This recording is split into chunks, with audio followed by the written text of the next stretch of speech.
Hello, it's Christine here, and I'm back to share a new variation on Yorkshire buttons. So you might have seen a previous video where I made a Yorkshire button with this cardboard template, and it makes a Yorkshire button that looks a bit like this if you use variegated wool, but you can also use embroidery floss. I then happened to be looking in my thread container the other day and came across this vintage black thread that was wrapped around this plastic template, and I was about to get rid of the plastic template because I'd wound the thread onto just a card thread holder, and then I looked at it and thought, ooh, I wonder if I could use this to make a Yorkshire button. So that's exactly what I did using this embroidery floss, variegated embroidery floss. The only thing I found though was that because this is quite a rigid plastic, it was really hard to get the loops off. So then I had the idea of tracing around it and making my own cardboard template, because the cardboard is bendable and you can make as many as you want. I just used a falafel mix packet to cut it out from, and then that's what I made this Yorkshire button, again using a vintage anchor thread that I had, again with variegation. And I thought we could have a go today at making one together, and I thought I might use some tapestry wool. Again, it's a vintage one, 7453, and it's DMC, but I'm not sure if that numbering is correct anymore. So here's my template, and what I'm thinking I will do is I will take a photo of the template and post it in our Stitch Along group, even though this isn't part of the Stitch Along. It's a group on Facebook where you'll be able to then download the photo from easily if you want to print out and then make your own template. So what I'm going to do is pop through the hole in the center with my tapestry needle, and that's the needle I recommend that you use if you've got a tapestry needle, or a relatively sort of big bluntish type needle would be ideal. So you just want a bit of thread at the back. I just like enough that I can wrap around my finger a few times and use that to hold it. Now I've put some numbers on here which are going to help me as I start to build the foundation. So you're going to come up to number 1, and then come down at number 2, and then come down to number 3, and then come up at number 4, and then go. You then want to come back through the center, and you're always passing through the center, and you want to come up 1 to the left of where you started, and then you come over here and go 1 to the right of where you were down the bottom, and you're just going to keep doing that all the way around. I'll just bend it back so that it doesn't get too loose by bending forward. And you're just going to work your way around doing that twisting. Get rid of that little bit of fluff. Always got little bits of fluff invading. I thought that was a bit, but no, it's my number there.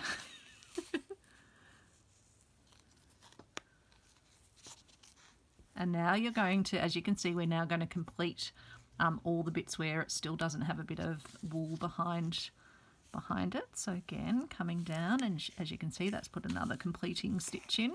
Well, not a stitch, a completing wrap. And then again up to the top, down to the bottom.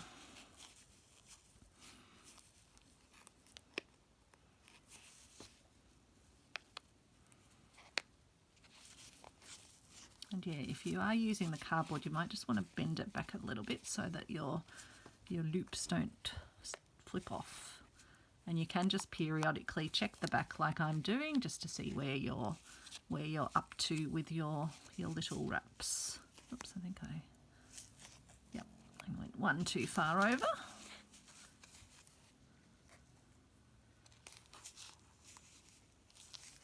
But in general, it's pretty easy as long as your shape's relatively even. It shouldn't be too hard to work out where you need to be taking your threads. think we're almost done with all our wraps. I'm just having a look. Yeah, that was the last one there. So I'll just give it a little bend back and make sure everything's sitting nicely. I'll hold that there, and then I'm going to thread my wool. I just don't want it to unwind at all while I'm doing that, so I'll just give it a check once I've got my wool threaded through onto my tapestry needle. I might not use quite so much wool, and if I need to, I can show you how you can join another bit of wool in. Now let me just get wound up again, and then I just need to check if any of my little loops have fallen off. Nope, they're all there. That is good. So then we're going to come up from where we are down the bottom. Sorry, it has just flicked itself off. Let's see if I can get it to stay on. So we're going to come up from down here, come up to the top, and we're going to start up here, taking our needle underneath the opposite stitch from where we were down the bottom. And we're going to put a loop around, and then we're going to come over and put a loop around the one that we just put the single loop around, and then the one next to it to the left of it. So we're going to then create a loop without hopefully a weird bit of blue thread around both of those two. Now you can see that your thread is poking out between these two, so we're going to again pass our needle at the back of them and put a loop around those ones. And then we're going to keep working our way around, always putting a loop around two of the rungs, I guess, or the spokes. And it's always the two spokes either side of where the wool or the thread is poking out.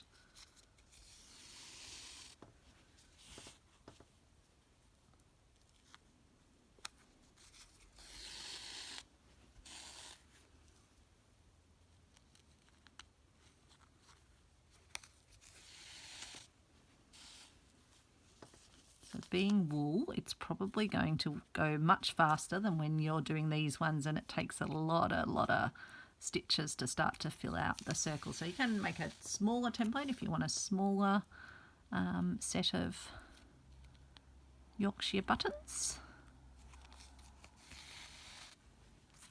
But I mainly want to show you the technique, and then you can have fun playing yourself. So always passing the needle behind. You don't want to skewer your spokes. So I hope you're having a great day or a great evening when you're watching this. It's been a lovely day here. I had the day off from work because I'd worked some very long hours over recent weeks. So it's filming this on a Monday, and so it was lovely to have a long weekend, recharge the batteries, but I got stuck into gardening for the summer months, so prepared 3 large garden beds, and then planted out beautiful tomato seedlings and zucchini and peppers and beans and cucumbers, so lots of lovely summer veg. I know some of you are going into autumn and winter where you are. You've already had the bounties of the summer garden, but it does come around quickly. Wasn't too bad of a winter this year, really. And I know some of you are in parts of the world where it gets a lot colder than it gets here in winter, so. But yeah, it is exciting to think of the summer garden. And once I got stuck in, it didn't take too long to actually, get everything, sort of all the beds sorted out, put in some extra bamboo posts for the tomatoes to secure to, and strung up some new garden twine for the beans to grow up on a structure. And so as you can see, as you go around, you start to add more of your little loopy, knotty things.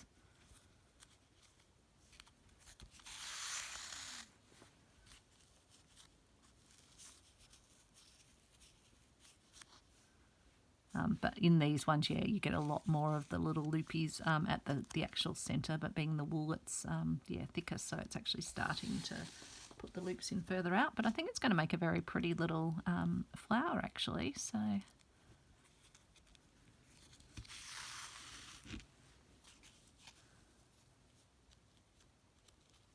least you get to see all the different variations. I think that was a finer wool, that's why those ones, and also being only the 12 spokes. Sorry, you can't actually see what I'm pointing to. That one was a finer wool, and again, only the 12 spokes. So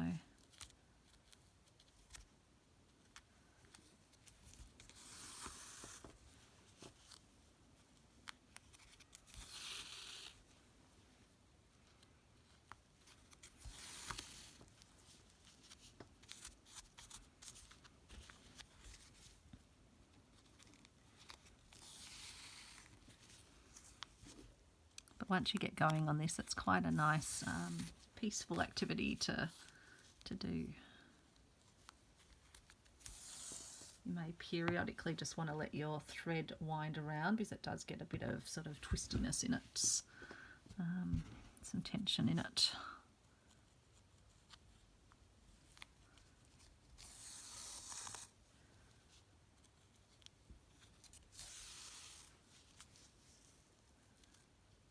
After I was out in the garden, I even gave myself a fringed little haircut, or I think in the US you call them bangs.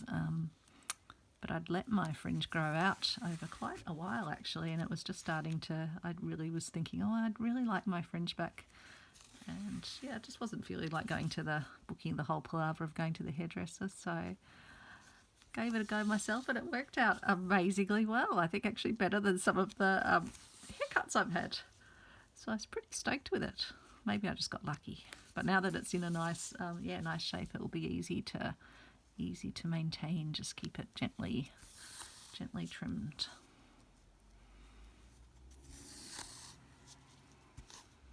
Maybe some of my wonderful French hairdresser, who I've been lucky to go to a couple of times in Paris, maybe her sculpting technique has rubbed off on me, because that's what she originally was before she became a hairdresser, a sculptress. And so she talks about the sort of dimensions and how to, and she stitches in a very sort of intuitive way, not like normal hairdressers do. And I always watch her closely because I just find her work fascinating.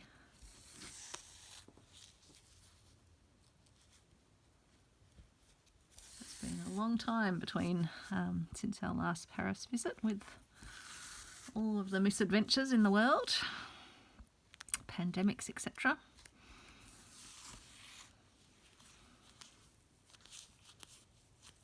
So yeah, this is creating a lovely effect, even though it doesn't have the stitches in close. I just love that overlapping sort of thread effect. So yeah, have a play with different thicknesses of fibres, and let me know how you find it.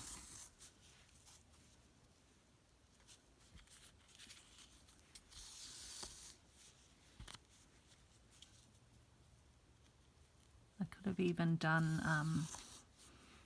my structure with like a brown thread, and then it would have almost been like a sunflower with the sort of the brown centre. So you want to keep going around until you've filled out as far as you can out to where the outer loops are. So we'll just keep going. Hopefully you don't mind. You can always fast forward, I suppose.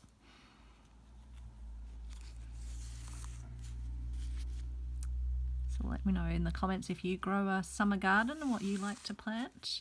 I also planted some little cucamelon seeds, because I just remembered today I hadn't done that yet. And I think they're called in other parts mouse melon, but they're a cutest little cucumber that looks like a miniature watermelon, and they've got the flavour of like a lime and cucumber together, but they're the size of a grape, I guess, or the size of a olive, and they are beautiful. So I love growing those. I think they grow the weed maybe in Mexico. Maybe that's where the mouse melon name comes from, but they're so cute that I can't resist growing them. And also tromboncinos, which are giant, just bumped the camera, giant zucchinis, or what do you call them in other parts? Zucchini, courgettes. Sorry, I was just letting my thread wind around just to take the tension out of it again.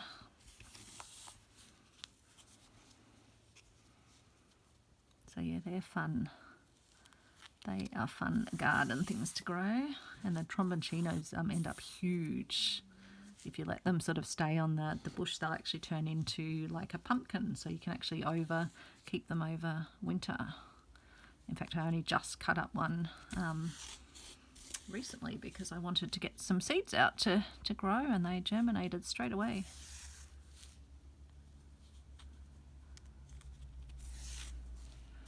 Actually need to cook up the rest of that tromboncino for Travis the dog.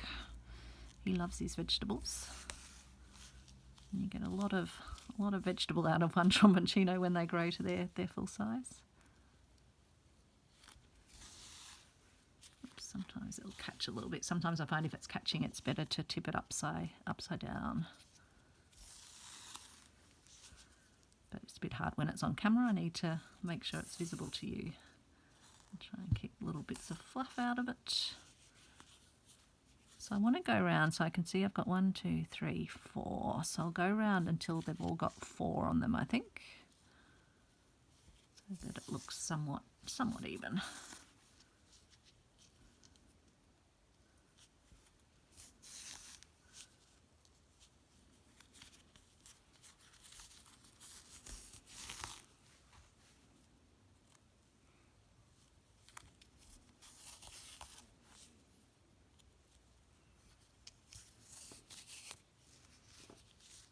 Okay.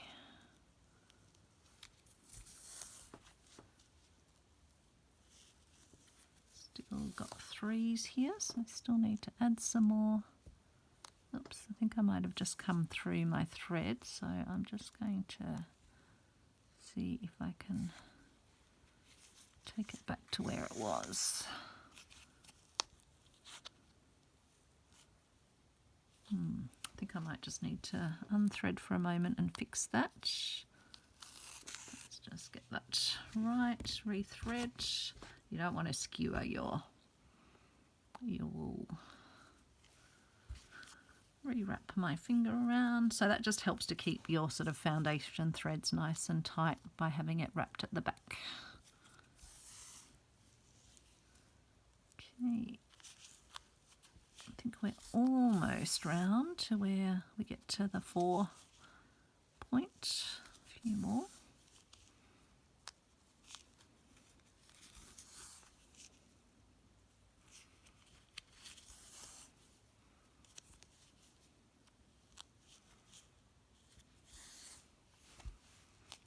So one more there.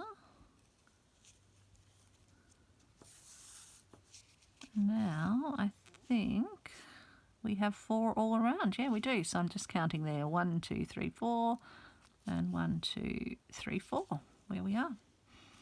So what we can now do is gently unhook our little loops.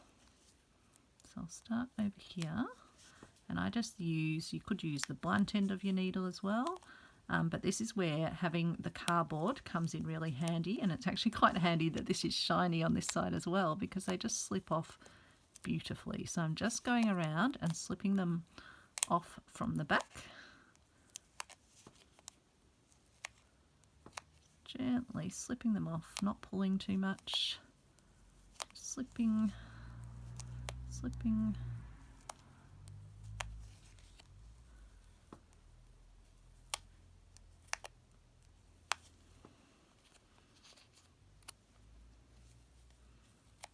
slipping. And then you need to pull your little one that's through the centre through. And then just make sure that one's sitting okay. And so that's your beautiful little shape. You can see you get a lovely pattern on the back as well, so you can decide which side you want to use. And as you can see in these ones, your little rounds start much closer to the centre, whereas here, because of the thickness of the threads, they just start a bit further out. But it's quite lovely. I will show you how you can gather these up to make them into the button, but you can also use them as they are at the moment, and put them onto your work as a flower like this, and just stitch each of the outer petals down. And if you're going to do that, you'd just take this sort of to the back and tie it off at the back with that other thread that's there, and then you could just stitch it down with a few little stitches around there. And so that would make a really beautiful little display. But if you want to gather it up to make it into the traditional Yorkshire button, what you want to do is, with that thread that's coming through, is you want to go through each of the loops. So go through the loop that you are in, and then proceed to go all the way around, coming through from the back to the front, or you can go front to back, it doesn't really matter, I'll just go, but just keep it consistent all the way around.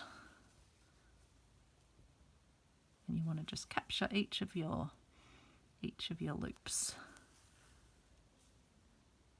And even if you're going to stitch it down, you can also do this just to secure everything.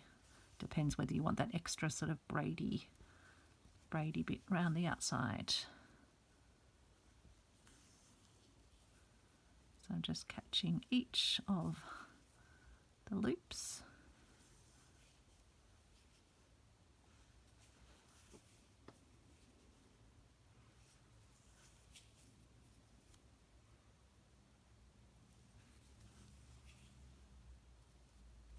It's a great use for tapestry wool if you've got a whole lot of, I've been lucky to receive some old kits that people don't want anymore. I probably won't use them to do the tapestries, but yeah, it's a great material to work with, the tapestry wool. And fabulous for a quick version of this. So I've now gone all the way around, and what you can do to create your Yorkshire button is then you just start pulling it, and it will gather up into a Yorkshire button. And you can use this bit that was the bit from the middle. You can stuff that into the centre, and that will become part of your stuffing. You can put a lot more stuffing into these if you want to. And you just keep sort of pulling it until it's the amount of as puffy or as sort of flat as you want. So I think I'd like this one to still have quite a bit of the bobbliness around the outside, so I probably won't pull it all the way in. I'll leave it just with a bit of gathering up, but still keeping it. It looks like one of those lovely little, I can't even think what flowers they are, but and that could be even cute with a little baby button or bead or something in the centre of it. So I hope you enjoyed watching that. That's a pretty quick one. It's all up, even with all my chatting and things. It's a 25-minute project to create a really sweet dimensional button or flat flower.